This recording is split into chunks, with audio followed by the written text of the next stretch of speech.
बिस्मिल्लाहिर्रहमानिर्रहीम। Welcome to English PS. आज के इस क्लास में आप एक छोटा सा एडवांस इंग्लिश सेंटेंस स्ट्रक्चर सीखने वाले हैं जो स्पोकन इंग्लिश के लिए इंतहाई इम्पोर्टेंट है। So let's start.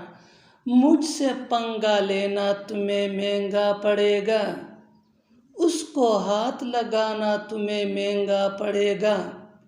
झूठ बोलना तुम्हें महंगा पड़ेगा।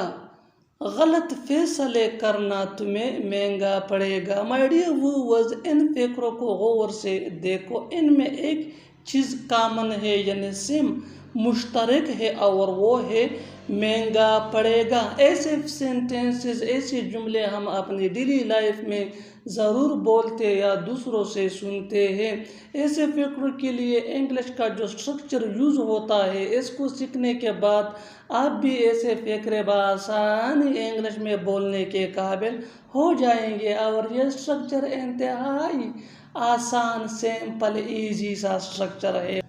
Subject plus will have to pay plus for plus verb ing plus object.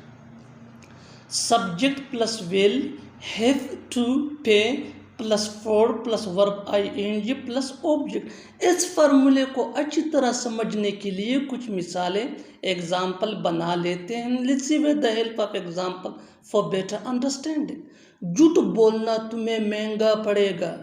झूठ बोलना तुम्हें महंगा पड़ेगा। You will have to pay for telling a lie. You will have to pay for telling a lie. उसको हाथ लगाना तुम्हें महंगा पड़ेगा। उसको हाथ लगाना तुम्हें महंगा पड़ेगा। You will have to pay for touching him. You will have to pay for touching him.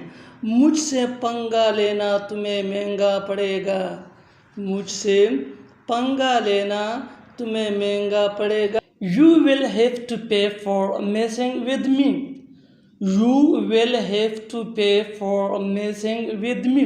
Next example for better understanding. अच्छी तरह समझने के लिए एक और मिसाल लेते हैं। जितना ज़्यादा प्रैक्टिस करोगे उतना ही आपके लिए बेहतर है। उसे धोखा देना तुम्हें महंगा पड़ेगा। उसे धोखा देना तुम्हें महंगा पड़ेगा। You will have to pay for betrayed him. You will have to pay for betrayed him. और आखिर में ये फ़िक्रा आपके लिए, इसको ट्रांसलेट करके कमेंट बॉक्स में ज़रूर लिखना। वहाँ जाना तुम्हें महंगा पड़ेगा। वहाँ जाना तुम्हें महंगा पड़ेगा। Subscribe English PS for more advance English sentence structure. Thanks.